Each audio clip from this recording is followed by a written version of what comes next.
Well, hello, wherever you are, and whatever time you're watching this. It's 7:30. No, it's not. It's 8:30 in the morning in Central Europe, 7:30 in the morning in London and the UK. My name's Martin Daubney from Inspire Coaching. Oh, hello.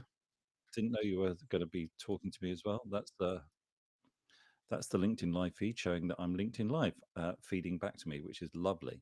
My name is Martin Daubney from Inspire Coaching, a Basel-based coaching company that's been around since 2012. And we've loads of experience in helping people be at their very, very best every single day without burning out. And with that in mind, I'm going to talk to you today, and you can join in. Please do send me a message. I'm going to talk to you today about a technique that can really, really help kickstart your new year. This is the first LinkedIn Live Shift Happens podcast of the new year. And we're going to be looking at a technique which will help, hopefully, and is evidence based enough to make me suggest it will um, help you shift in a big way. um, if I say the word journaling, chances are you're going to, oh God, not journaling. Martin, please, this has been around forever. And it has, but very few people really pick it up and do it, mainly because they don't know where to start or what to do, or if they need a special book or a pen or anything like that. The reality is, journaling is very, very beneficial to you in a load of ways, and I'll run through potentially 8. Um, but also, if you really, really want to get on and want to be at your best, it's a very useful tool to help, as my book says, clear your head to get ahead. My book isn't a journal, but it certainly has that mantra about clearing your head, as does journaling. And you will not be surprised, I suspect, to know that there probably isn't a single senior leader in your organization who doesn't journal, for the various reasons I'm going to spell out in a minute. So, kickstart. Do you need a special pen? No. Do you need a special book? No.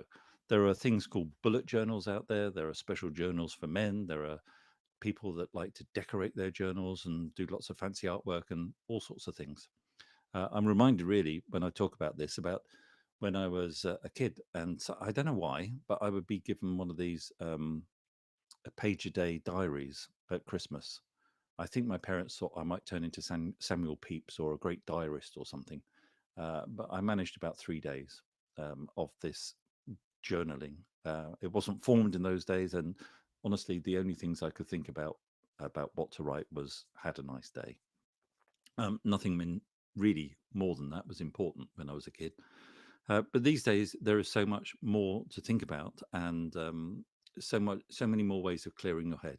Now, don't not do or continue to do the walks in the countryside and your meditation and all those other bits and pieces that you already do to maintain your well-being.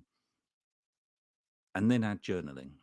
And it may sound an onerous task and a big task. It really isn't. It's like 5 minutes at the end of the day will be enough to really get you going. The other thing that people put in the way is, I don't know what to write. Um, well, nobody does. The artist doesn't often know what they're going to paint until they put the first mark on the canvas. And it's a little bit like writing an article. If you're a blogger, you're not 100% sure what the blog's going to look like until you write the first few words on them, and then the thoughts come. So let me give you some ideas about what you can journal on and what that might look like, um, and the reasons for journaling.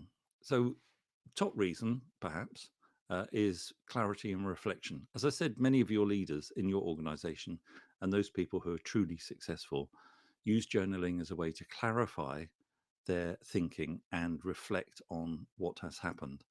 I worked for someone who, thank goodness for their corporate environment, has now retired, who didn't have a clear thought in her head when she was giving out the tasks to her team.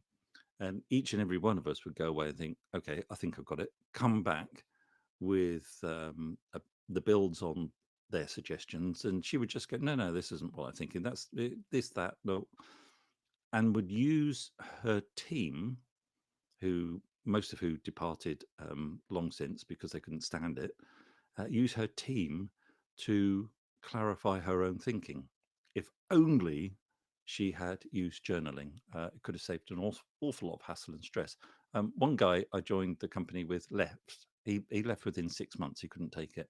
Actually said to her, I may as well bring you in the Chinese restaurant menu because what you say and what I interpreted it and come back as bears no resemblance. So anyway, that's them. But the clarity and reflection piece, writing down your thoughts, really allows you to clarify your feelings and your thoughts, and it helps reflect on those experiences. So very much in my old days of pharmaceutical sales, where we would have what do we want to get out of this call, the pre-call analysis, the call, the meeting of the doctor, and then the post-call analysis. So how did it go? Your expectations and the outcome. What happened in the middle? Could you have done it any better, any quicker, any faster? Picked up any signals, and so on and so forth. So those reflections, those thoughts, those feelings really do help you improve. And that's the name of the game without stressing out. Now, improvement, incremental steps, consistently applied over a long period of time. That's going to get you there. Very, very important. There's a huge amount of data now about how journaling can help you with your emotional well-being. So journaling can be therapeutic. And I'm going to come back to that, of the exercise that we can do at the end of this LinkedIn Live, that you can take away and do. And maybe let's come back next week and see if you did it. Let me know. But journaling can be therapeutic. It helps in managing stress, reducing anxiety and coping with difficult emotions. And writing about challenges can provide perspective and alleviate the intensity. 100%. When we replay things over in our mind, our psychology really doesn't know the difference between what actually happened and what we're imagining. So every time we relive it, we're re-releasing all those hormones and neurotransmitters and enzymes into the system and doing the damage that the first event did.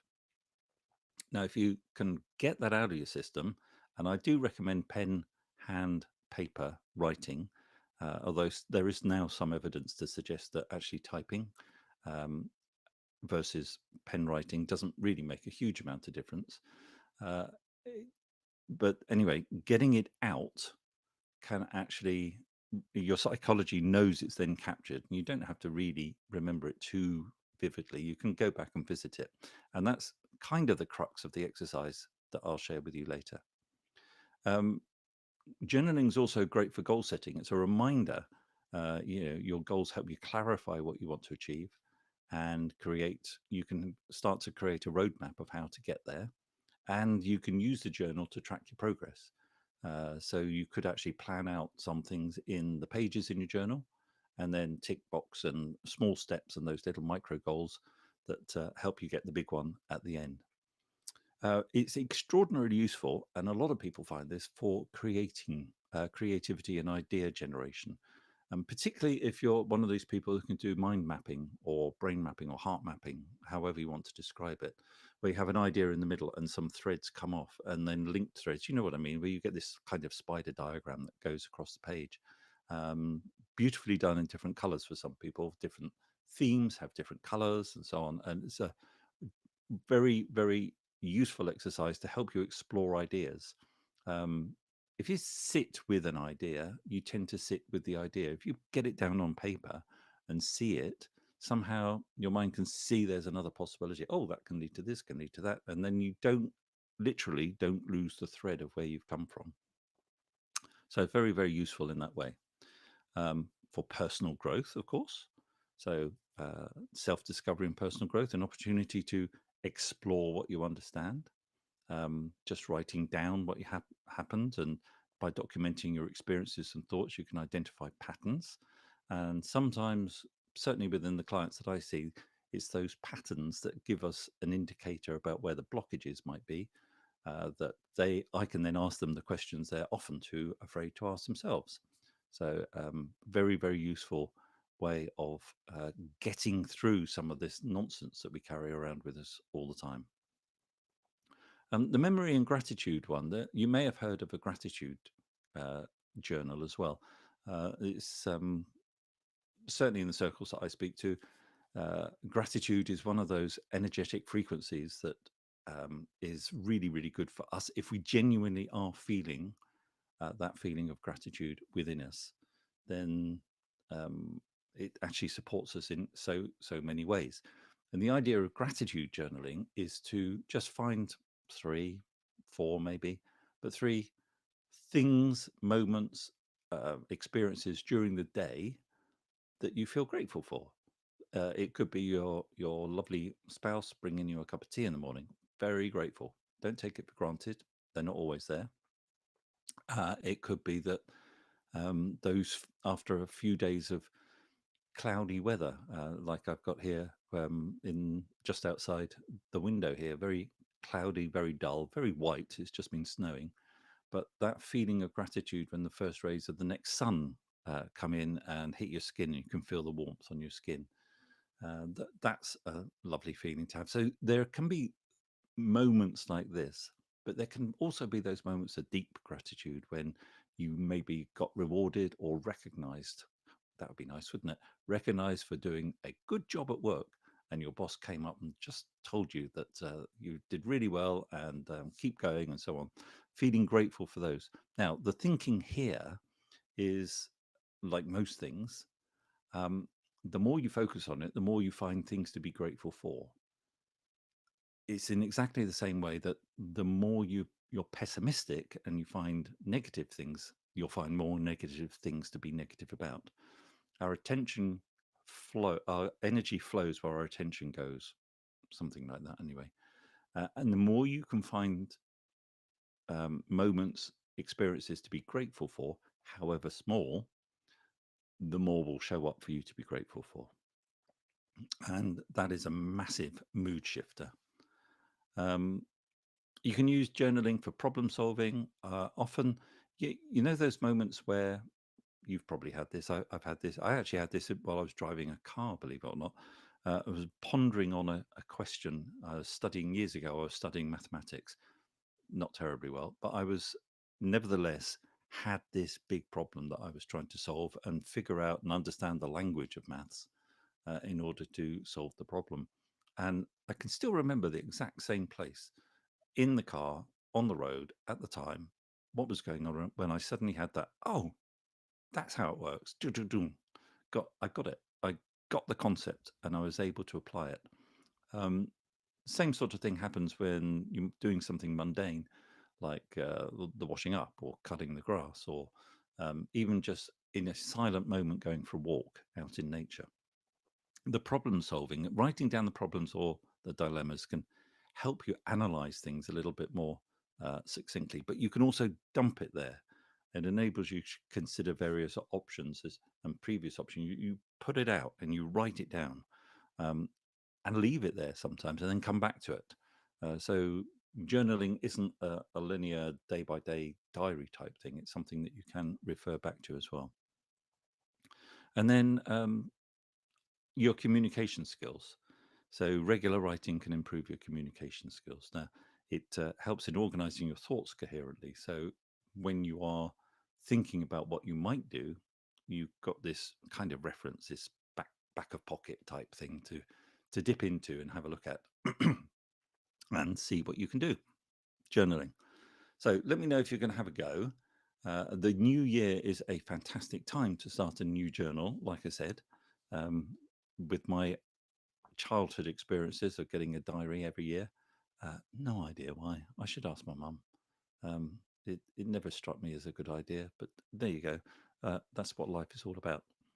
But I promised you in the preamble and in the advert and a little bit earlier an exercise. Excuse me. And this exercise came to me through the Andrew Huberman podcast, which I do recommend. They can be a bit long, and that's okay. Um, and he goes into immense clarity, which perhaps I might not. But it comes from some work that was done by a guy called, and I'm reading it here, Dr. James Pennebaker. Dr. James Pennebaker did some work a long time ago on therapeutic journaling. In fact, his paper, which I can give you a link to if you would like to see that link, Writing About Emotional Experiences as a Therapeutic Process, James W. Pennebaker, easily accessible to you. Now, here's the protocol. It's a fairly strict protocol, so you have to buy into this, and you do it your way, by yourself in a quiet space. You're going to need four. Probably it says bizarre, isn't it? It says between 3 and 5, and then you get the law. It's 4. So whatever works for you, but between 3 and 5. If you dried up, you dried up. Writing experiences where you sit down quietly in a room, preferably by yourself, no noise around, and engage with your writing instrument and the paper, and write for at least 15 minutes, and actually no more than 30 minutes, depending on who you read. Somewhere between 15 and 20 is okay. The point being, at least 15 minutes. And if you're in the flow of something as you're writing, don't stop, but don't go on any longer than 30 minutes. So minimum 15, but no more than 30. 20 minutes is fine. And what are you going to write about? Well, anything that's affected you in your life experiences to date that still has a bit of a negative impact. If you think about it, it can bring you out in cold sweats or raise your heart rate, or you've got a negative feeling about it. Now, the word trauma comes up, and you can use this for trauma. You can use this for whatever you thought was trauma. It's your thoughts. So, however you describe it is trying to get it out, and it's what you're writing are your thoughts and your feelings about the event or events that took place. Don't worry about spelling. Don't worry about sentence construction. Don't worry about punctuation. Just get it out and down on paper in a continuous stream. If you're running out of time in 5 minutes and looking out the window, it's not happening. There's some things that really, really, really help. The studies have shown, and there have been multiple studies on this, that actually it can reduce anxiety and stress, and in some people reduce pain, and asthmatic, all sorts of things, all sorts of, bizarrely, all sorts of physical symptoms can be improved by doing this, as well as your psychological symptoms. So it's really, really good for not only mental health, but physical health too. And if we can get any of that out of the way and dealt with and sorted, then that gives us more space to be at our best every day without burning out. So why not give it a try? The thing is, you've got to do it 4 times. It's not a one and done exercise. It's 4 times, and you choose what's best for you. I'm going to do it 4 consecutive days. You can do it once a week for 4 consecutive weeks. My feeling on the once a week for 4 consecutive weeks is by week 3, you forget which day it is and you won't do it. And then the whole thing becomes a bit empty. But if you do it every day for 4 days consecutively, round about the same time would be nice, because then it becomes regular, and revisit whatever comes up.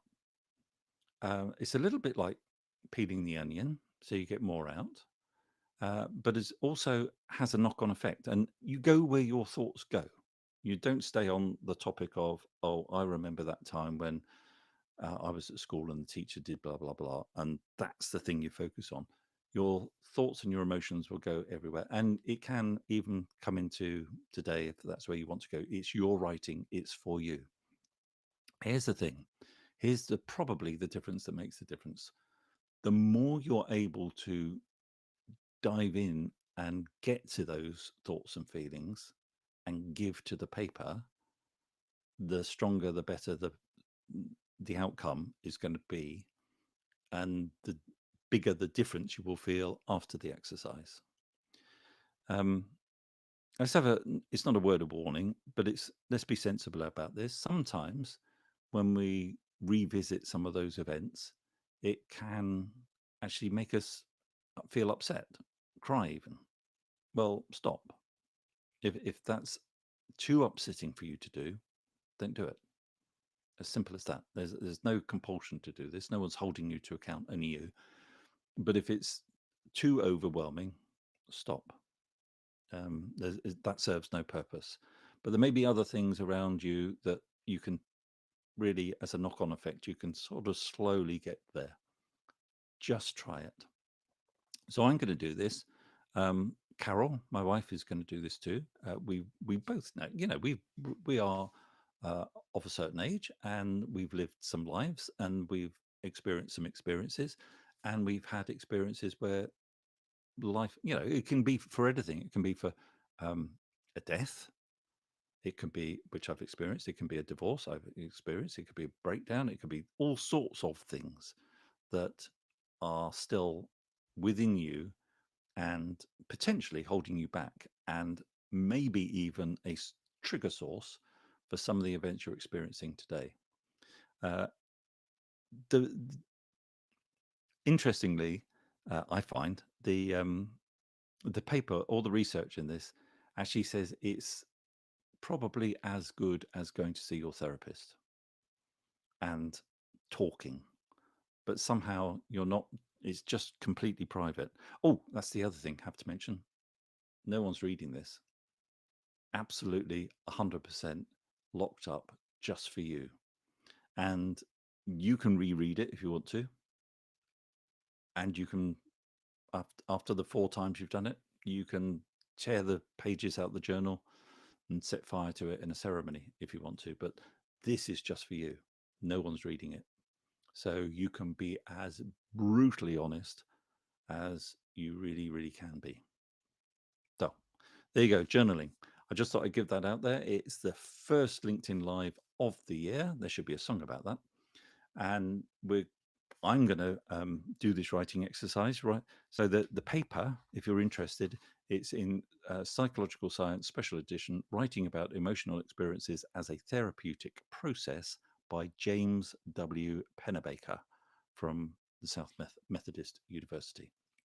That was published in May 97. So tons of work has been done on that since this first publication to back it all up. Let me know how you get on. My name's Martin Daubney. You can find me obviously on LinkedIn, which is probably where you are right now. Send me a message, send me an email. Let's get in contact. Let's discuss this, and let's see whether or not we can come together next week, Wednesday, and if anyone's done this, what their experiences may have been. I'm holding me to account here. I'm going to do it, and I'll let you know what came up and how I found the process next time. So in between then, keep well. Make sure you do your breathing exercises. If you don't know what those are, get in touch. And I will see you on the next LinkedIn Live. Also, by the way, The Shift Happens has a newsletter that comes out every Friday. If you'd like to be subscribed to that and get your copy, then please do let me know, and I'll make sure it lands up on your LinkedIn feed on Friday. But in the meantime, keep well, and I'll see you next week. Bye bye now.